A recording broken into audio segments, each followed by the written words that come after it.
Car came. Yay! I'm thinking now where to go. I'm thinking of going to that parliament. I just moved my car up a little bit and I put money into the meter because from what I knew, the meter that was next to mine doesn't work, and if it doesn't work, I can't park there. In the US, if there's a broken meter, you can park there and then you don't have to pay anything. I might just sit in my car for just a few minutes just to really get myself really warmed up and then walk my way to the parliament, and then after that, I'm not sure. Then I'll come back into my car, I'll sit and I'll look at the map and I'll think, and then I'll make my decision. I wanted to make a note of the temperature right now. It's 23 Fahrenheit, so it's below freezing. On that I'll explain later. And it's 11:45 p.m. I'm gonna step outside now and go to the parliament. I think I have about 50 minutes left in the meter, but I think it's gonna be more than enough. Well, we're standing outside what I believe to be is the parliament of Quebec. I'm not sure if I can go inside of it. There's this door right here, and to the right side there's like a bunch of police officers, so I don't know what the situation is here, if I can enter this building or not. They might do tours or visitors, I'm not sure. I'll find out. This is all ice I'm walking on. I'm walking on ice. Oh, I'm walking on. That's like the song that I'm walking on sunshine. Oh. Well, that door was locked, so I'm going to be going around. There's some people over there, so we'll find out if we can enter. This is some man I just saw. I wanted to come over there and see what he's about. People from Canada, you guys should know more about this than I. You should have more interest about this than I should. I was talking to this girl that was working at that restaurant, and she goes, I'm like, have you ever been to the parliament? She goes, no. This is Louis Joseph Papineau from 1786 to 1871. That was his birth and death. Oh boy, it's written in French. Let me just take off my sunglasses. Oh boy, and it's all iced up. This is all ice. I'm walking on all ice. It's all ice. Alright. Let me try my best here. Il fut tote uno un I pou et longetmens otre reis ne utoque sa voyex por glaive et son corps por curas. Maybe it says something about like life, probably, and freedom, and there he is. It looks like Thomas Jefferson in a way. But here's another side of the wall, and there's a few more statues over there.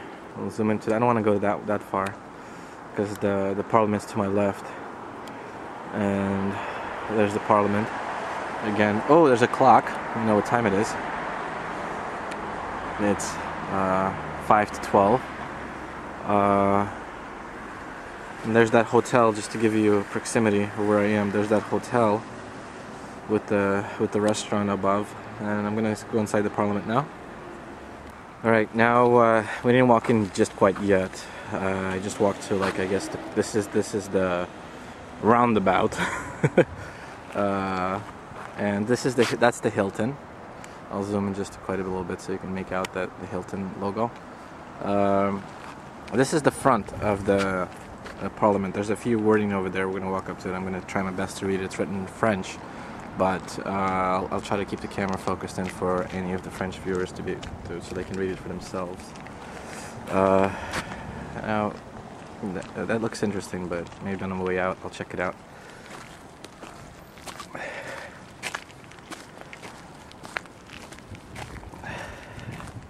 I guess this is the history of the construction of this building.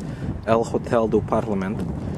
El Hotel du Parlement construit entre 1877 et 1886 est un veritable panthéon consacré aux héros de l'Amérique française et aux grandes figures du régime britannique.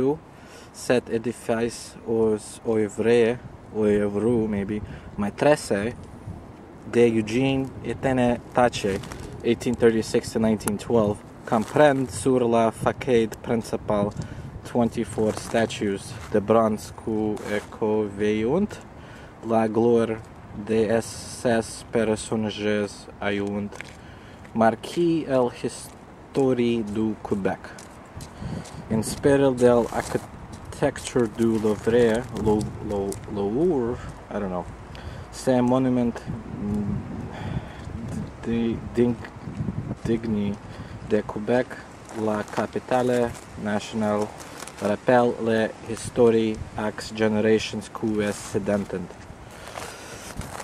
La capitale nationale assume un parlement el cui début 1792 est le lieu des grands débats politiques du Québec, adjurant où l'Assemblée nationale de Québec, formée de représentants des citoyens, est l'organe suprême et légitime d'expression et d'émettre œuvre des principes démocratiques de gouvernement.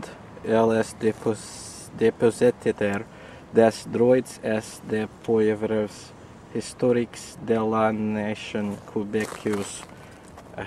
Elle œuvre à sa défense, à son avancement et à dans son développement. Le depuis réunions en celix votant les lois et contrôlant les actions du gouvernement porte-parole de les régions.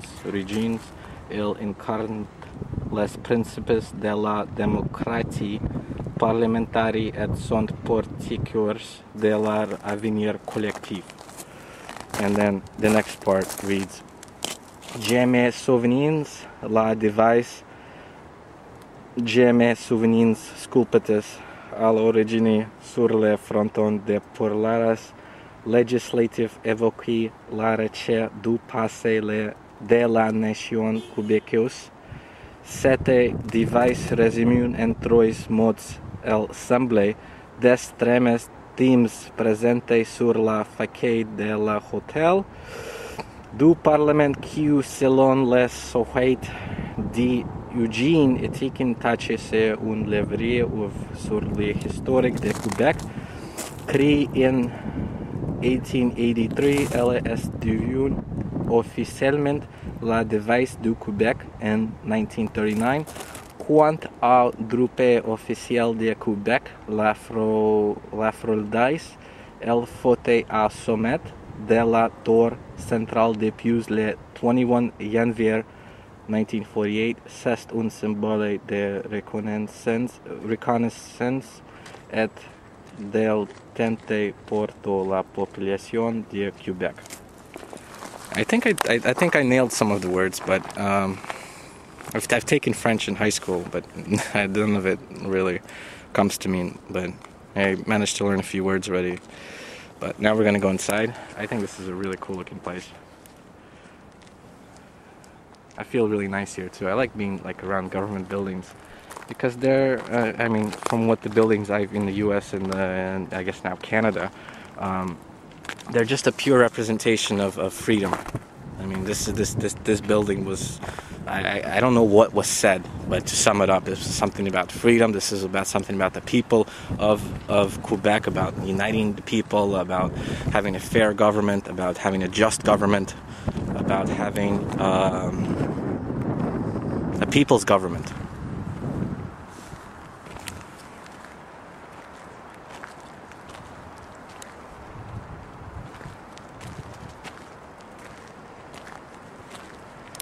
Alright, so I went inside and I inquired and I asked him, the next tour is at 1:30 p.m. I have to be there at 1:15 a.m. and it is free. It's free for everybody. It's free for everybody, and anybody can do it once you're here. You don't have to be a Canadian citizen. I asked him, just out of curiosity. You never know. But I'm not allowed to film. But I am allowed to take photographs. So I will try to take photographs with this camera. And I have to let them know that I'm absolutely going to be not filming. I'm going to be just taking photographs, even though it looks like I could be filming. So I'm going to wing it. But we walked up to the statue that I saw from before. I walked through this little path of snow to just make it a shortcut, even though I could exit through here. But once I got here, I was looking at it, and it's very pretty, the statue. It's basically, oh no, let me see if you can see that. It's a man, it's a woman. I always loved statues like this that portray a woman's body in nude. I don't know why I always fancy it, but it just seems more natural.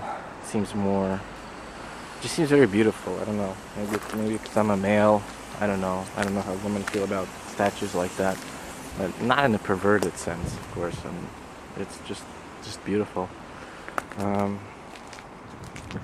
We have an elderly woman working. I guess that's supposed to portray a little bit of work, people work, or socialism, or I don't know. And then everybody's all around this man up there. I'm just trying to understand who are all these people. Okay, it's an elderly woman working the fields. You have another young woman in a robe. She's holding up what appears to be some sort of a flag or a banner. And then let's just, yeah, even though I started there. Now if we walk back to where there was that unclothed chest woman along with a man, well, he has angel wings, so he's an angel, and she's maybe a representation of what? I don't know, life. And then you have another man who's working. So work, life, and work free, maybe this is supposed to represent free work, not free work as in you're not getting paid for it, but a world where you could be free to work, maybe. And then you have that man who could have been the first leader. I don't know. This is Hotel Chalorare. It stands right next to this wall. This really, I'm sure maybe this was built. I don't know why this was built. I don't know what's the. I'm sure at some point it had some strategic value. Maybe it was a way to keep immigrants out. Maybe this is their attempt at the Great Wall of China. Oh, almost saw a car accident. I don't know what the reasoning behind this is. Maybe I'm sure it's symbolic in a way. Maybe it's supposed to represent two borders that used to exist, or maybe there was two places. I don't know the real history behind Canada, but I'm sure at some point it was in factions or different little groups, like how you want to imagine it. Think about the colonial time period of the United States, or I guess during the time of the Civil War, when you had the North versus the South. So maybe there's some history. Maybe some history from that, or maybe they wanted. It began as they wanted to build a fort, and they started building it, and then they said, we don't need it. Maybe that could have been it. I don't know. I figured out what this is. This is an armory, Voltige de Quebec Armory. I guess this is where they stored ammunitions, and maybe they still store it today.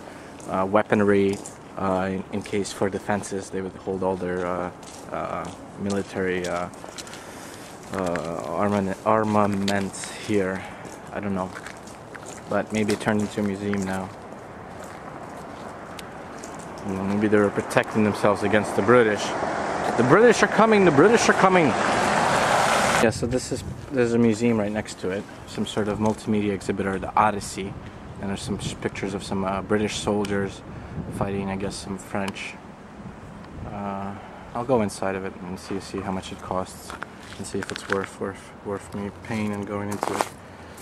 This is the map that they have outside, so that's interesting. We get to look at another map. And then here there's a little bit more. There's Quebec.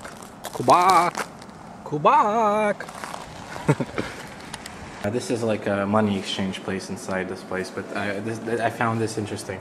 This is the American flag with 5 stars. And then there's their favorite leaf. And then this is the French flag. This is the British flag. I'm not sure if the British still use this flag. Right here is Chinese flag. Yeah. I'm gonna have to guess this is a German flag, and this I'm gonna have to guess it's either Swedish or Norwegian, and this this could be the Chinese and that could be the Japanese. I'm not entirely sure. Don't take my word on this. So this is just an information center place.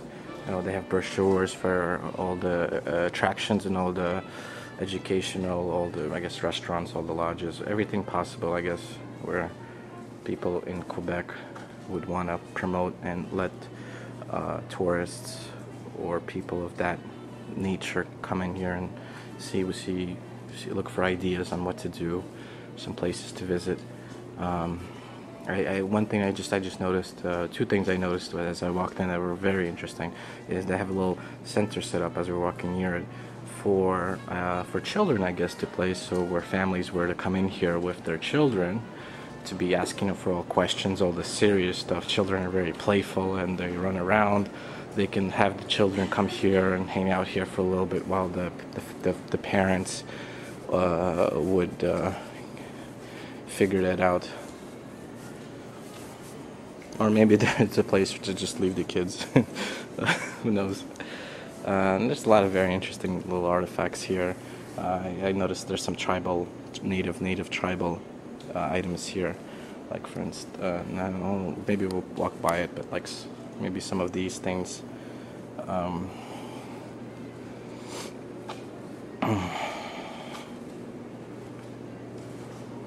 This is some sort of, I don't know what this is. This is, I guess, a lift, and they took it and they brought it inside to show people that this is a lift. I wonder if we can go inside of it. I'm not entirely sure. The gentleman who I was inquiring about, told me that this is just an information center, so that could just be a little relic.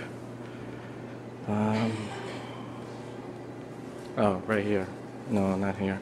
But on the way out, I'll show you. As we're walking out, I saw some tribal. Oh no, like that, for instance. Look at this guy. This is the Onhoa Chetkebe. I guess these were the native people of this region, possibly.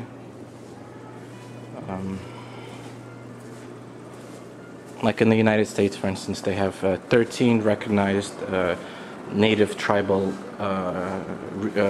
nations.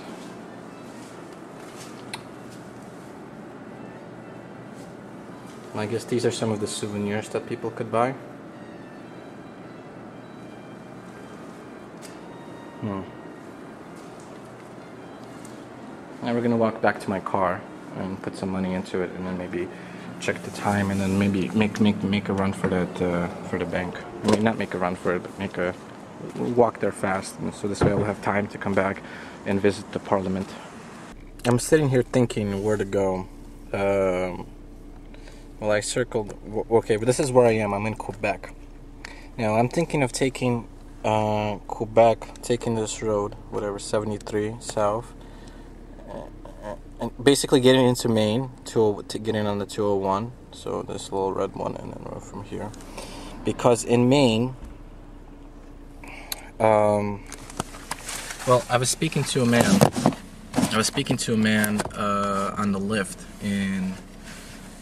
when I was in Mont Lombard, and he said the best place he found to go skiing was in Sugarloaf, and Sugarloaf is in Maine. Now there's a snowstorm that's coming that's gonna hit Maine. It might be a good idea for me to go there and spend the night, and then from Maine I can drive south and get on the 95 south, and then, you know, travel for about probably 8-9 hours straight, and then get back home. I'm assuming today's Thursday. I'm not aware of the date. I will find out the date, but I'm thinking of doing that. But I'm a little bit disappointed then, because then I won't have a chance to check out Montreal. But the Scottish Canadian person I was speaking to, among us talking about that New Jersey is not a really nice state, he said that Montreal is not a nice place. He did say I would love Quebec, and I'm enjoying this part of Quebec. There's a lot in here that I'm not going to see, and there's going to be a lot that I don't know about, and that's okay. I'm only here for one day, and I'm just a guy. I'm a guy named Oleg, and I'm doing the best that I can with what I have. So, I was just looking at the map. I could do that. I think I might do that, because I mean, driving back to Montreal, I don't know. Like, Quebec's nice. Quebec's the capital. I could always come back and check out Montreal sometime later in life. I'm not against that, and I'm not taking that man's word that, you know, Montreal is not a nice place. I want to find that out for myself. And again, it's all situational too. I mean, most people, you know, I kind of agree that New Jersey, that most people kind of like assholes, but there's the good people too. You know, there's good people there too. That's what I wanted to say.